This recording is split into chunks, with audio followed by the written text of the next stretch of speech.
Anong build mo kaya? Boss, emblem set and build po. Hehe. Okay, manood at makinig ng maigi because today I will teach you how to doggy. Simulan muna natin sa paglalaro mag-isa.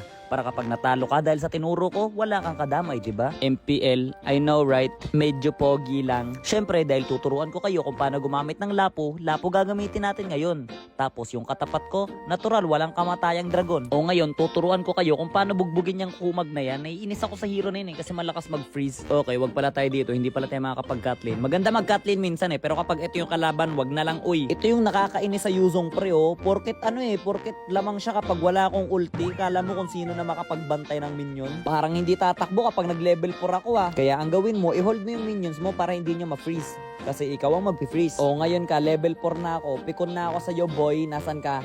Nasaan ka? Ano, bakit wala dito yung core namin? Sige, Deadman sa Basher, gay, sumama ka pa. Sumama ka pa sa bilang, boy. Teka lang, yung turtle, akin to. Okay, o ikaw naman, ano? Sunod ka? Sunod ka?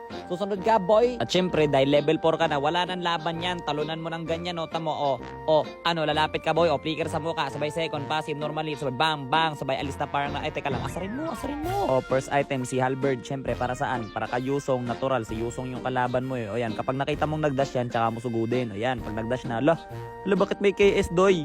Bakit may KS? Umay. O, kita mo, di ba malapit na mabuhay. Pagkabuhay niyan sa base, gagamitin niya agad yung dash niya. So, ibig sabihin, wala siyang dash pagdating niya dito sa lane. In short, pwede mo siyang bastusin. Tapos, wala siyang magagawa kundi mag-dragon. Pero kayang-kaya mo siyang patayin sa pagiging dragon niya. Tingnan nyo O, normally, second passive, sabi, bam, bang, boom, bagsak. Ngayong kalbo na yung tore, ulitin mo lang ulit hanggang sa madala siya. Tamo mamaya, hindi nagagamit ng dash yan pagkabuhay niya. Priest pa, boy. Ito nga pala yung full item kasi tinatamad akong isa-isahin. Anyways, pikon na ako sa'yo, Angelica. Kanina ka pa, sanib ka pa ng sanib. Ba talagang umiilag ka pa, sinayang mo pa yung flicker ko. Tapos ito pala, isang mahalagang bagay na ituturo ko sa inyo. Magagamit nyo to pang habang buhay. Pwede kayong pumasok sa napakaraming kalaban. Tapos kapag namatay kayo sa sarili nyong kasalanan, sisihin nyo yung tank. At syempre, bilang isang lapu-lapu, kailangan ninyong unahin yung mga backline. Kung sino yung pumiprehit sa likod, yun yung unahin nyo. Kasi hindi naman kayo kayang i-1v1 yan Kahit sino yan, hindi kayo kayang i-1v1 yan. Maliban na lang siguro kung carry. Ang haba ng video, no? Ang hirap nun laban Pa-epal tong mga kampi ko Bang, bang, bam. Teka lang. No moving today, tonight, and forever, and always, and I will love you forever night. Tsagag. Kung ano sinasabi, ewan ko sa'yo, basta double kill. Nakakailang lord na talaga kami, pre. Kaso bali wala lang. Hindi naman nagsiset yung kupra namin Puro amba. Set ayaw. Yun pala, magsiset lang dapat siya kapag wala na yung lord. O diba? Ang galing! Ang galing, palakpakan niyang po. Siyempre, magpapasikat yung bida dyan. Kunyari, magkakagulo ng ganyan. Tsaka ako papasok, uunahin ko na yung pinakamasakit sa likuran. Yung Harit kasi pa-epal yan, sabay cancel dun sa bang. Ano niya rin, naglag?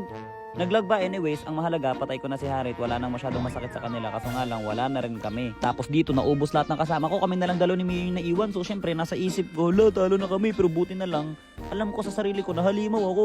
Inagaw ko yung Lord. Uy, grabe yung lapo. Halimaw. Inagaw yung Lord. Tapos anong ginawa?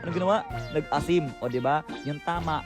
Sinundan niya ng mali. Siyempre dapat 50-50. O give and take. Bang, bang. O bagsak. O ubos. Wala na. Patay na. Tapos siyempre talo kami. Kasi hindi naman sila mananalo ng wala ako. Ako yung bide. Ayos lang. Tinuruan ko lang naman kayo kung paano bumugbog ng Yuzong. Wala naman akong sinabing mananalo.